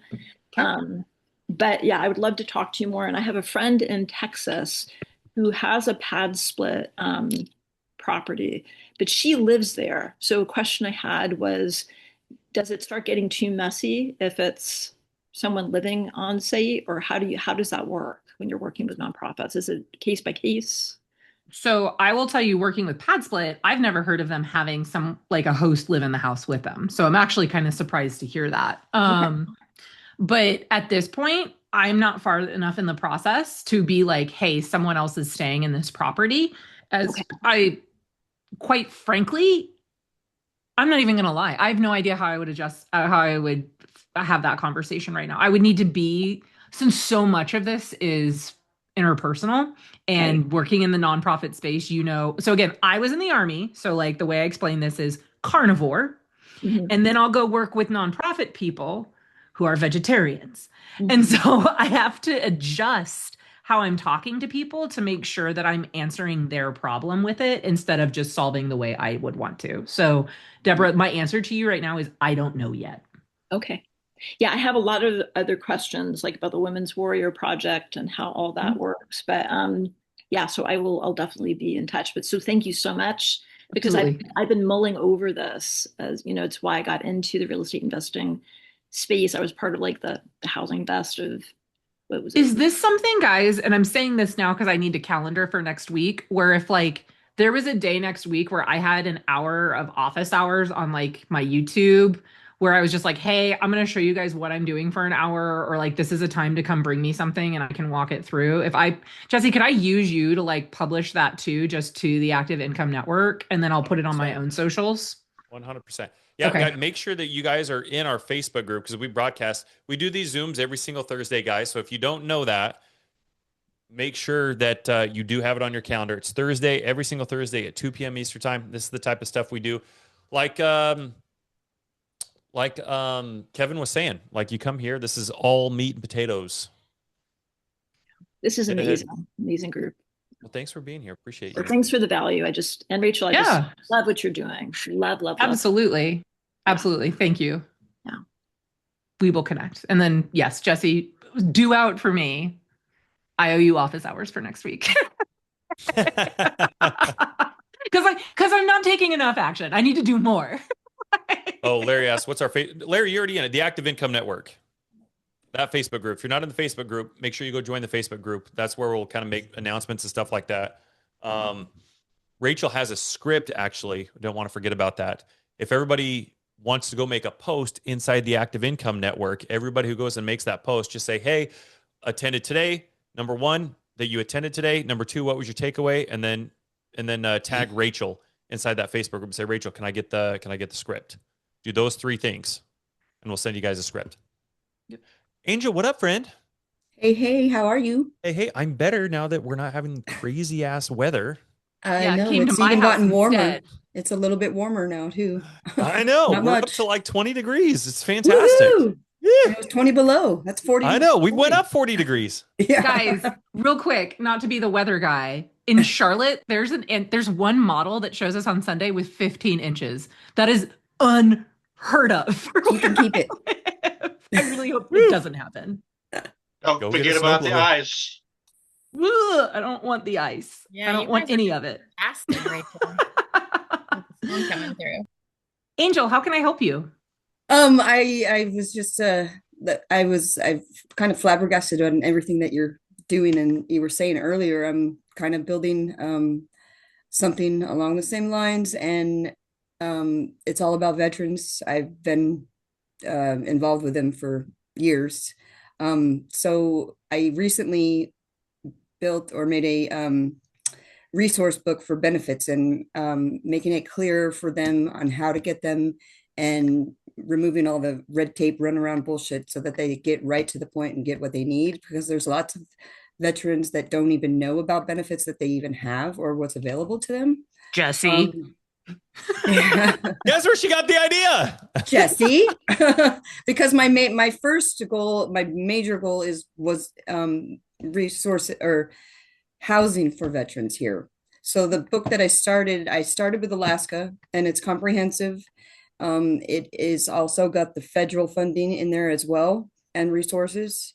It leads them right to the point. It'll give them the applications and what to say, what to do, not like, here, find this, or you got to go fucking look here. And then they're on the internet looking for one thing all damn day. I want to alleviate that and do one for each state. And everything that you were talking about kind of overlaps and aligns with what I was talking about, but you know a hell of a lot more people than I do, and you've got a lot better connections. But I think just have different connections. Let's be very clear. Yeah, you can know a million people, but if you don't actually know a million people, you know 4, but those 4 people are who get you what you need. Doesn't matter. does not matter. So yeah, but the way you're don't doing it discount and the your way network. I'm doing it is totally wrong. But I'm just saying, Angela or Angel, don't discredit your network because you have access to people I don't. Right. I'm not. That's why I was saying we could overlap things that you maybe are missing that I maybe have. And so I won't take up a bunch of your time because I already friended you on LinkedIn and I already made an appointment with you for tomorrow morning. Okay. Perfect. 7 a.m. See you tomorrow. Yes. But I just wanted to say thank you so much for what you're doing. And I'll get more into details with you in the morning. Perfect. Cool. Let's talk to you tomorrow, Angel. Thank you. Amazing. Who's next?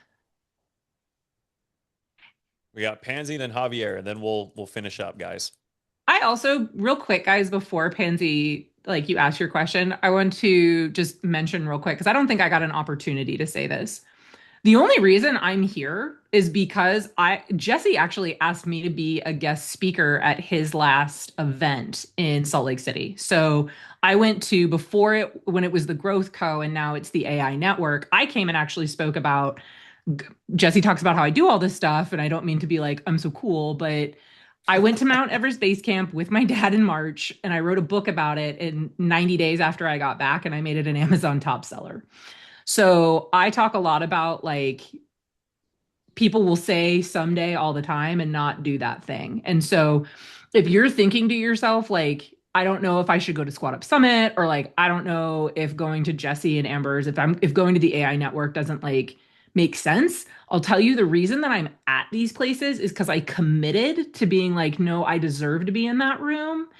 And I got my clarity after I made that commitment. And so if you're on the fence at all, like just know from a personal perspective, like I would not be here had I not decided to bet on myself and to be in those rooms with people like Jesse. So, and all of you that are in here. So, sorry guys, I just wanted to get on my soapbox and talk about how much value Jesse brings my life. So, Pansy. I can agree with that. First of all, I don't really have a question at the moment because I plan on connecting with you. I'm guessing to book a call is on your Instagram. There's a thing on my LinkedIn, yeah, but my calendar is getting adjusted to my CRM this weekend. So I don't have LinkedIn yet. So I'm gonna obviously have to work on that one, but I would like to connect with you because I'll be damned if Jesse doesn't do it every single time. I'm telling you, I get this thought in my head and I have these questions and I'm like, so nonprofit's been a big thing on my mind for a long time. And I'm telling you, the question's been in my head. What's the quickest way, right, to find the most nonprofits? Because I know about the big ones. I know about Catholic Charities and all that, right? I'm not interested in those. I'm interested in a little bit smaller because those get overlooked for a lot of things. So, and now I understand where to get grants and all of that. And so my big thing has been, how can I connect with a bunch of local nonprofits, right, quickly, instead of trying to find these little individual things and I've been wanting to build something where I bring more people from the community that are working with nonprofits already or building nonprofits. Where do you live? I'm in Chicago. So oh my God. Again, Jesse brought me the resource that I need by me just speaking it to myself in my head out loud. You know what I'm saying? Like, Jesse is in my head somewhere because he's done this more than once. I would also suggest to you, Pansy, there's probably some sort of affordable housing coalition in Chicago. Google it and figure out when they I'm meet. right outside of Chicago. And so, like, I don't really want to work directly with Chicago. I'm sure there's an affordable housing initiative where you're at where you can find those nonprofits. That's what I'm trying to. So just so you guys know, yesterday, and I can show you a video of it, I somehow ended up on the Northwest Montana Affordable Housing Coalition. Nice. And now I have 4 different leads with 4 different nonprofits that have master leases. So you don't have to be in person. You just have to weasel your way and to make them like you and trust you. And then you keep showing up. That's really it. So Pansy, you can do this. Just finding your. Oh no, absolutely. I just there's been a lot of stuff going on personally. Okay. So But this has been in the back of my head for the longest time, like, because I thought, well, maybe I could start a nonprofit, right? Because for people like myself, I'm coming out of a divorce. You know, me and my husband did not plan well for any emergencies, all of that good stuff, right? So I'm like, there's not very much help for people that are not really destitute, right? We're in the middle. Yeah. The us middle ground people, right? And there's not really any help for people like myself. But I know that starting a nonprofit is a lot of work. And not that I'm not afraid of work, but I'm just saying, like, instead of maybe starting something, working with ones that are already established might be a little bit easier and quicker to getting my process started and done or whatever than trying to start from the very bottom and beginning. So Pansy, I'm going to say one thing real quick. I want you to reframe something because I had to do the same thing. When you talk about like there's nothing for people in the middle, are you an American citizen? I am. Okay. So I went to war twice to defend your ability to be an entrepreneur. And it does not matter if you are, if you are receiving services from a nonprofit, if you are running a nonprofit, or you want to work at nonprofits. Every single person on this call was blessed to be born in America where you can leverage your skills to make money. So don't ever think to yourself, there's nothing for me. I'm in the middle. I would be like, I was born in America and I am smart and I have the ability to freaking like use my brain to make money. And you are in the room with the other people to help you do it. Well, I understand that. But my whole point, like, before I was in my situation, I was the one that everybody turned to for help. Okay. So for the most part, I was able to help in a lot of things, but I needed more help. Like, okay, I can't do all of this on my own. Yeah. But then I went into where I needed the help. And I realized more and more there just isn't really that much for certain situations. I'm not a drug addict. I'm not an alcoholic. Like, I'm not disabled technically to them, right? And so I want to be able to find those resources and be that resource to help people, because I know there's a lot of people like myself. We've just been knocked down and need a little bit of help getting up from what we've been knocked down from. And, like, unless you've been there yourself, a lot of times you don't understand the help that you need, and even part of the thing that I want to work with some of these nonprofits is a lot of them haven't been in the situations that they're trying to help. And therefore, the assistance that they're bringing isn't always what people need, One of the lines that you're going to see in my script, guys, is the group of investors that I'm working with are looking to solve problems, not create them. Yeah. Like, too often, I think even in real estate with wholesaling, people will try to leverage pain in their own benefit, and that's not what we're doing. And Pansy, you're absolutely right. Like, but again, the important thing for everyone in this call to remember, no matter where you are with money, like, there's always more to be made. You just gotta, absolutely. You just got to think of how to do it. And I understand that. Girl, you're in the room. I know you do. I started at 15 on my own. Okay. So I've been knocked down, I don't know how many times, and literally started over from ground zero. So I know it could be done. It's just people get in certain situations and it's really hard because it's just like you're being buried under so much, the strongest person can break. But, like I said, I appreciate this about Jesse, that he seems to find things when you need it. And Rachel, I'd love to connect with you more because I have these ideas of how to help so many different people and get involved more with nonprofits. So Pansy, Awesome. I appreciate that. What I am going to do, guys, I have a 12-year-old that does cross country and track for the high school. So I have like 10 more minutes. So what I'm going to do, if that's okay, Pansy, do you mind if I move on to Javier? Oh, yes. Thank you. I didn't want to even take up this much time. I just wanted to thank you guys and let you know that I will definitely be connecting with you. Awesome. Thank you so much, Pansy. All right, Javier, let's go. What's up, guys? Hey, what's up, buddy? I'm a cross country runner, so that's what's up. I love it. Dude, running is a 4-letter word. RUN is a 4-letter word. RUN, Don't yes. it? Oh, cardio. Jesse, man, it's been like 2 years. I think since the last time we spoke. Yeah, it's been a hot minute. Rachel, you're badass. Yo, whoever's on this thing, dude, get on her team or get whatever she's doing because you can retire this year. I swear to God. I wanted to bring something up because Marine Corps vet, currently fighting domestic violence. I've been homeless like 3 times. The easiest way that I got in all the resources for nonprofit was I knocked on the door and I got all the resources that they gave me. I put those resources into action, and then I called them back later on saying, "Hey, I can help you get funding. Could I be on your team?" That's the fastest way to get all the resources for any nonprofit. I promise. I've been there, done that. I've done it in San Diego, San Antonio, Florida. So if anybody's trying to figure out this whole nonprofit game, just pick up the call and be like, "Hey, do you guys provide any resources? I need to skill up. I need a Lean Six Sigma. I need project management.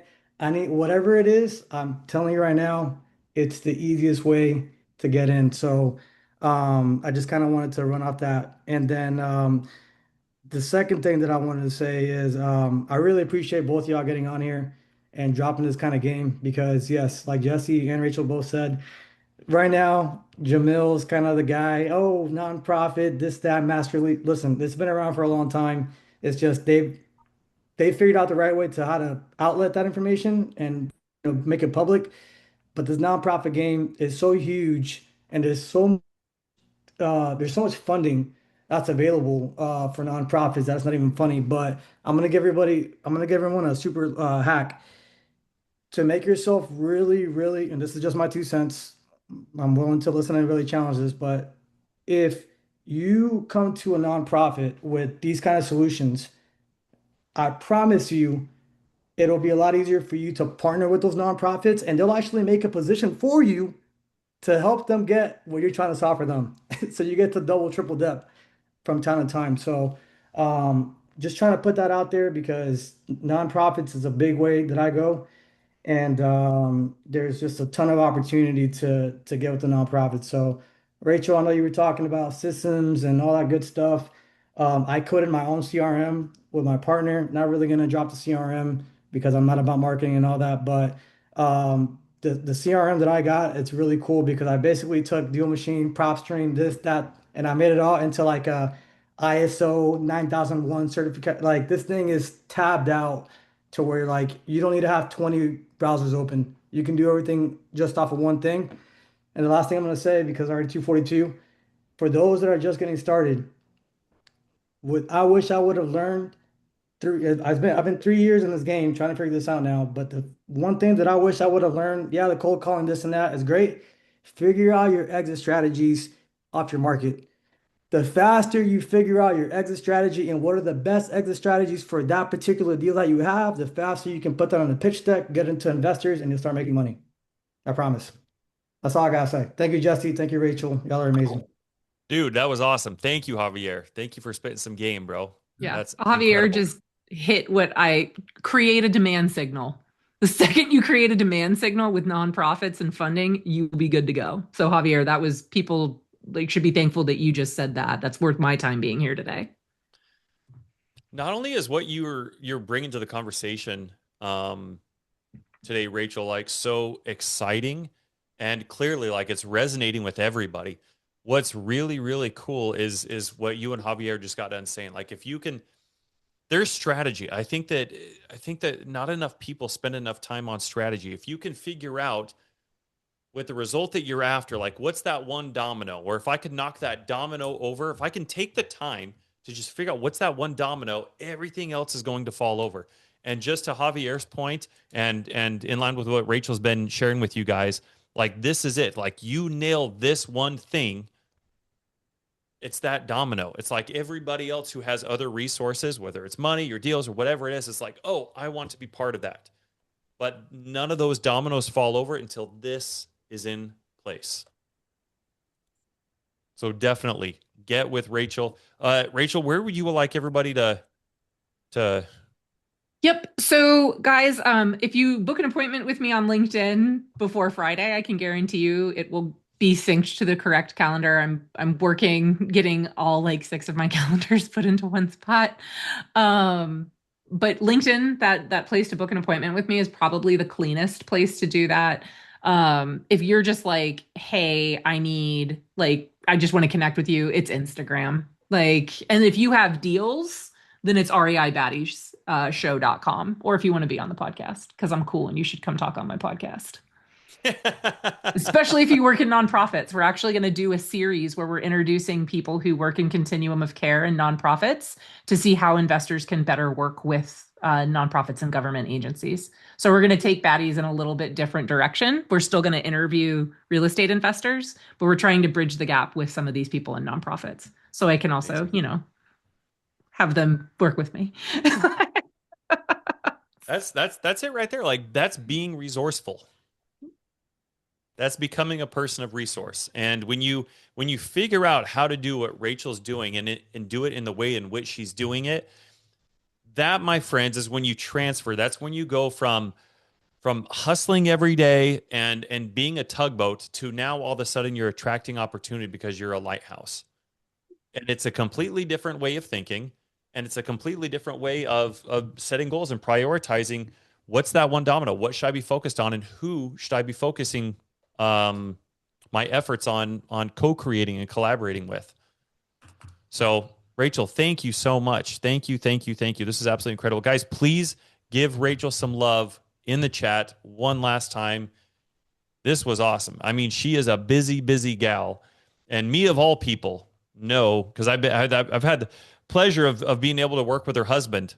And so we talk every day. I know all the things that Rachel's doing. I know what her time is worth. So really, I just want you to know the extent of gratitude. My heart is just filled with so much gratitude and love and admiration for you and Mike and your guys' family. And it's awesome. It's incredible. And it's very inspirational, not just who you are as an investor, but as a person, as a mom, as a spouse. I really, really look to you and Mike with really great admiration. Thank you for being really my friend. Appreciate that. Thank you, Jesse. Not to love bomb you too, but guys, I will be at Squat Up Summit. I'm getting there the day before, so I don't know if I'll be able to make Jesse's. Unfortunately, like I said, we've got a kid that runs track and cross country. He's going to break a 5-minute mile at 5'2" at 12 years old this year. So I will be taking care of that. Yeah. With him beforehand, but I will definitely be at Squat Up, and I don't really go to many of the speakers. I spend most of my time meeting and connecting with people because I've never made money with any of the speakers, but I have in fact made money with people in the room that paid to be there. So you will see me wandering, grab me. Love it, guys. Thank you guys for being here. Appreciate you guys. Again, if you guys want the script on what to say and how to reach out to these nonprofits, Rachel is happy to provide that. Make sure you guys go make a post inside the Active Income Network Facebook group.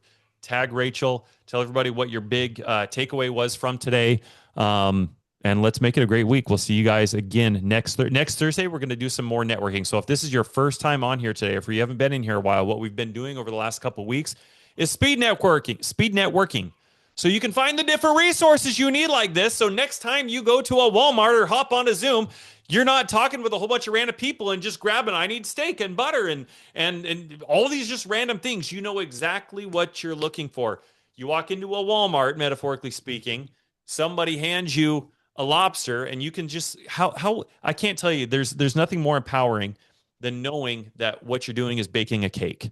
So when somebody says, hey, do you want a lobster? Or I'm making steak, you can be like, no, actually, I'm here for flour. I'm here for eggs. And I can't tell, there's nothing more empowering than just having that kind of clarity. And that's what these Thursday Zooms are all about, helping you gain clarity, building a strategy behind it, helping you understand what you should be focusing on, how you can be monetizing your skills, things you're already doing. There's things in here that you're already doing, guys. or experiences that you already have that you could be monetizing in a completely different way. Listen to me, real estate is a long-term game. So you have to understand the language of money. You have to learn, how does money work? How does money transfer hands? So if you've been on the fence and using real estate as a place to be like, oh, I want to go do this, but I'm checking that box, I'm just waiting for deals to close. You have an obligation to yourself and your family to understand how money works. How do I go and create income? That's what this is all about. That's what our event is in March in Denver, 2 days before. Oh, is that him? That's that RJ? Is that the 5 minute mile guy what's up, dog? Hey. I have heard so much about you. Your mom was just bragging to everybody about you and what you're going to do, dude. You're a rock star, man. You're famous. Thank you so much. You're welcome, brother. You're welcome. This is my cue. I got to go, Jesse. Okay. Sounds good, guys. Have a wonderful rest of your guys' week. Appreciate you. Thank you guys for being on. We'll see you next week. Thank you, guys. Thank you, Rachel.